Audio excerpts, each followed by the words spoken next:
श्रीरामपूर शहरात पाटबंधारे विभागाची अतिक्रमणे काढण्याची मोहीम, मोठा पोलीस बंदोबस्त तैनात। श्रीरामपूर पाटबंधारे विभागाने शहरातील नॉर्दर्न ब्रांच आणि वॉर्ड नंबर 2 परिसरातील एनबी कॅनॉलच्या बाजूने असलेली अतिक्रमणे हटवण्यास सुरुवात केली आहे।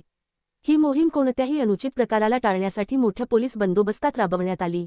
यावेळी काही नागरिकांनी या कारवाईला विरोध केला, तर काहींनी सहकार्य करत आपली अतिक्रमणे स्वतःहून काढली। या मोहिमेदरम्यान गोंधवणी पुलाजवळील एज्युकेशन स्कूलमागे असलेल्या कॅनॉलमध्ये नागरिकांनी आपले सांडपाण्याचे खड्डे, सेसपूस सोडल्याचेही उघड झाले। यामुळे कॅनॉलमधील पाणी प्रदूषित होत असल्याची गंभीर बाब समोर आली आहे। पाटबंधारे विभागाच्या अधिकाऱ्यांनी दिलेल्या माहितीनुसार कॅनॉलच्या बाजूने झालेली ही अतिक्रमणे जलप्रवाहासाठी अडथळा ठरत होती। त्यामुळे पावसाळ्यात पाणी तुंबण्याची समस्या निर्माण होत होती।